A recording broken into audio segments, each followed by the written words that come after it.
going to get to the questions, and remember, first responder, second responder, and first responder has 30-second rebuttal, and then second question will reverse the order of who gets it first.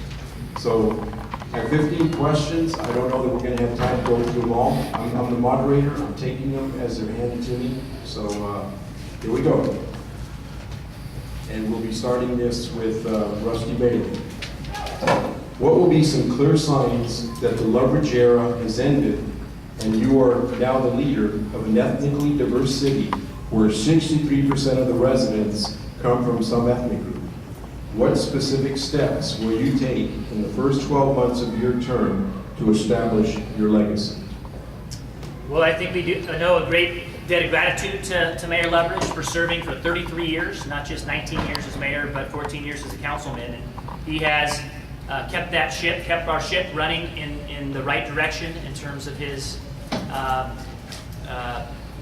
stability in office and his studied approach to policy making and collaborative efforts. So I think that the difference is, for the most part, I won't call it my youth and vitality, but I am a little bit younger, and I have, I think, an ability to connect with individuals in a relational leadership style. I've been doing that on the campaign trail now since the beginning of the year, knocking on doors. We're approaching 13,000 doors Team Bailey's been out to knock on. I will continue that approach, that relational style of knocking on doors, having walks with the mayor, as Mayor Loveridge has started in the last couple of years. I would take it a step further and have bike rides with the mayor. I'm an avid bicyclist on the trail, both mountain bike and river trail, as well as a father that has 2 young daughters and spends time in the park. So I would have nights in the park with the mayor and continue to connect around the city in each of the wards and all the 26 neighborhoods, and making sure that there's accessibility to the mayor. Mayor's Night Out is another important feature that the mayor has started, and I will continue that. That's bringing City Hall to the people and answering the questions where the people are about their issues and their concerns. Okay.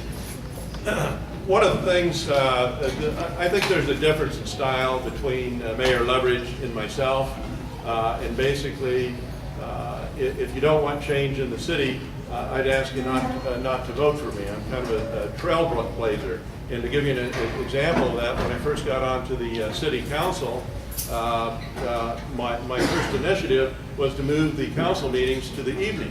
And I met that with resistance from my colleagues when that occurred. We got through it.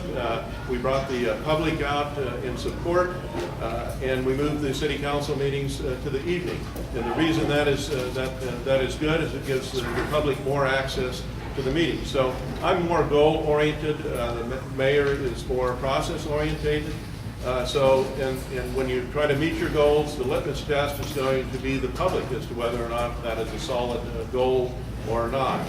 My priority in the coming into the mayor's office is going to be about job creation and economic development.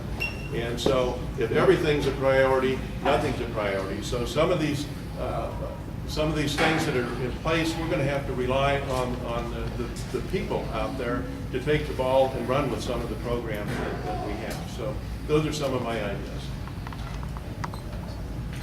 Mr. Bailey, do you want to take advantage of the 30-second opportunity?